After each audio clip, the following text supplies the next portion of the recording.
طبعا احنا كلنا شايفين التاريخ الاسود اللي بيسطروا يعني شوية المرتزقة اللي لابسين تيشيرت النادي الاهلي النهارده.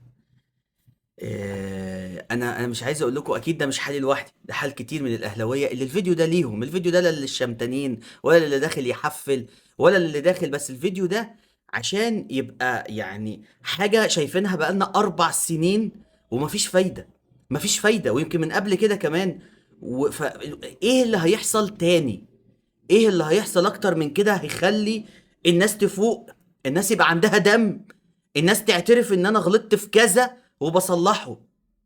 بصوا يا جدعان، انا مش هنتكلم في الماضي، بس في علامات كده في تاريخ النادي الاهلي مهما قعدنا ومهما بررناها عمرها ما هنقتنع بيها. انا واحد من الناس، انا لا لجنه ولا انا راجل اسمي اسلاد وصانع محتوى بلعب بتاع، بس راجل محب للنادي الاهلي. طول عمري بشجع النادي الاهلي من وانا طفل صغير. تمام، فحبي للنادي ده مش شويه الناس اللي في الاداره ولا شويه المرتزقه اللي بيلعبوا في الملعب هم اللي هيخلوه حب النادي الاهلي ده يقل او يتغير في قلبي. تمام، فايا كان اللي ممكن تقولوه، انا متاكد ان انتوا عندكم اكتر من اللي انا هقوله ده كمان. ولكن لحد امتى؟ لحد امتى الناس هتستحمل؟ لحد امتى؟ خلينا نبدا معاكم من امبارح على طول، من التاريخ الاسود اللي يتكتب في تاريخ النادي الاهلي، ان نادي اسمه بيراميدز، اسمه الاهرامات، تم صناعته نكاية وكيدا في النادي الاهلي، يقدر بعد كده يكسبوا 3. انت بتخسر 3 مع الرأفة. 3 مع الرأفة، مش 3 وانت بتلعب، 3 مع الرأفة. ليه؟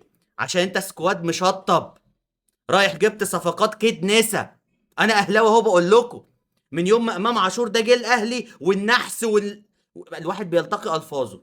جه معاه، أنا مش بحمل امام لوحده، ولكن امام جه عكس رغبة جماهير النادي الاهلي. امام عاشور دخل النادي الاهلي عكس قيم ومبادئ الاهلي اللي احنا اتربينا عليها. تمام. بعد كده شد بقى وراه بقى، شد صفقات بقى تاني، بن شرقي بقى وزيزو. زيزو اللي شطب، انت جايب زيزو بنتخانق على 100 مليون وال 90 مليون وال 50 الف مليون، وزيزو مشطب. ماشي، بن شرقي بيعمل لك كروس كده ولا يعمل لك سبرنت كل سنه، مره في العيد الكبير ومره في العيد الصغير. يعني ايه يا جدعان ده؟ فريق مشطب. تمام. حط بقى الصفقات بقى بتاعت كامويش بقى، والصفقات اللي انت عمال تجيبها وتهرينا بيها بقى، وشريف بقى، هنعد نقول ايه؟ يا نهار هنعد نقول ايه؟ الناس جابت اخرها. من المسؤول عن ده؟ واذا فرضنا ان كل ده عادي، تعالى بقى للزغلول الكبير. تعالى للزغلول الكبير اللي اسمه تورب. تمام، اللي من يوم ما جه واحنا مش عارفين نقرا ايه، سورب ولا يورب ولا تورب، في بلوى سودا. ها، راح يقعد لي امبارح الدقيقة 60. ايه ده الدقيقة 60؟ انا تعبت بقى، قعدت عليك حيطة يا بعيد. ايه الناس دي؟ قال وايه انا مجبر عليه عشان الشرط الجزائي.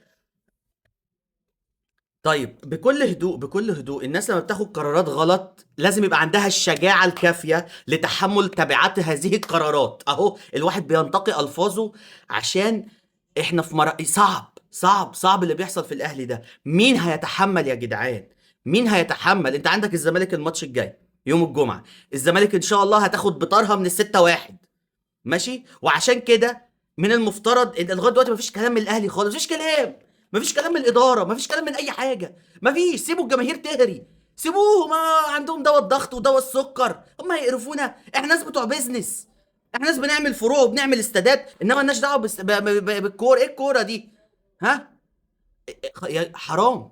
حرام اللي بيحصل في جماهير النادي الاهلي ده، واللي بيحصل في النادي ده حرام من شويه مرتزقه، مرتزقه في الاداره ومرتزقه في اللعيبه. تمام. واللعيبه ايه؟ لا مرتزقه ايه بقى؟ لا لا، مليونيرات. مليونيرات يا جدعان، كل واحد عنده فيلته وعنده العربيه ربنا يبارك لهم. بس دول مليونيرات، هينزل يهين نفسه ليه؟ هينزل يهين نفسه ليه؟ انا يعني فكر فيها كده، فكر فيها. هنزل اهين نفسي ليه؟ الناس بتهين نفسها عشان تكسب ويبقى معاها فلوس وتشتغل وتدوس على نفسها عشان تحقق احلامها. دي ناس حققوا خلاص. دي ناس عندهم تشبع مادي وعندهم تشبع من كل، ما بقاش في حاجة غير خلاص. انت بتديهم بالملايين والمليارات وخلاص بقى.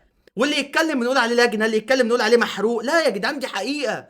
مهما قعدنا نبرر، قيم النادي الاهلي اتهدت. قيم النادي الاهلي راحت. قيم النادي الاهلي اللي تخلي واحد زي امام عاشور لما يهرب من النادي ويقفل تليفوناته ويرجع يلبس التيشيرت تاني، ده انت دوست على القيم بالجزمة، ده انت هرستها كده. وغيره وغيره كتير، غيره وغيره كتير، مهما بررنا ومهما قلنا الحقيقة دي احنا شايفينها وكتير مننا شايفها. وانا مش بتكلم كده عشان ده كان رأينا من كام سنة وهو بيتكرر تاني بتكلم كده عشان الاهلي ضاع. الاهلي عشان يرجع محتاج سنين. الاهلي عشان يرجع، وهيرجع امتى وهيرجع ازاي وعلى ايد مين؟ اللي انا متأكد منه انه لا هيرجع على ايد الإدارة اللي موجودة ولا هيرجع على ايد اللعيبة اللي موجودة. عشان كده ماتش الزمالك الجاي ده اللي هو يوم الجمعة كمان يومين، انا خايف نشيل فيه 6 7 10. تمام. ليه؟ شوية اللعيبة دول يشيلوا قوي كمان. بيراميدز ما لعبش. بيراميدز لو كان لعب امبارح كان كسب اكتر من كده. بيراميدز لعب على اخطائك، لعب ان انت نادي واقف، نادي ما بتعملش حاجة، مدرب رايح يقعد. يوم الجمعة اتمنى من الادارة لو هتتكلم، تمام، اولا استقالة. اللي ما اعرفش متأخرة ليه، انا نفسي افهم، ما اعرفش إيه المشكلة. ما هو عملها قبل كده بس شوية المحنكين، لا لا لا لا ما نقدرش ما نقدرش ما نقدر. يا جدعان يا جدعان يا جدعان. والاهم بقى من الاستقالة عشان دي انا قرفت منها خلاص ومش هتحصل. ها طبعا المدير الفني يا عم نستحمله 3 ماتشات عشان ما ندفعش 6 مليون دولار. 6 مليون دولار ما نستحملوش، تمام، نستحمله في 3 ماتشات عشان ما يحصلناش 6 مليون دولار. حلو. اللعيبه بقى ما حدش فيهم ينزل ملعب تاني. انا العب ماتش الزمالك وال3 ماتشات الجايين بالاشبال، ان شاء الله بالعيال اللي عندها 10 سنين. اشيل من دول، انا اشيل من دول، انما ما اشيلش بالفريق الكبير. انا سامع حد بيجي يقول لي يا عم هو انت مستسلم ليه؟ الدوري لسه في الملعب. انت محتاج معجزه ودول مش بتاع معجزات واحنا مش في عصر المعجزات. تمام. انت بيجي لك كل حاجه على ايدك ومش بتحقق حاجه.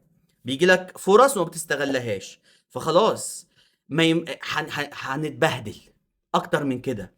حرقه الدم اللي بقت كل ماتش دي للنادي الاهلي، اللي كان بيبقى يوم ماتش الاهلي ده الناس بتقعد مستنيينه وفرح وفرحانين، لا بقت هم وغم وحزن، وبقت حرقه دم، والناس بقت مش طايقه. الناس مش طايقه. وانا نفسي اعرف جماهير الاهلي هتروح الماتش الجاي ولا هتعمل ايه؟ انا لسه مش عارف. ولو هيروحوا يعملوا ايه؟ هيروحوا يعملوا ايه؟ يشجعوا مين؟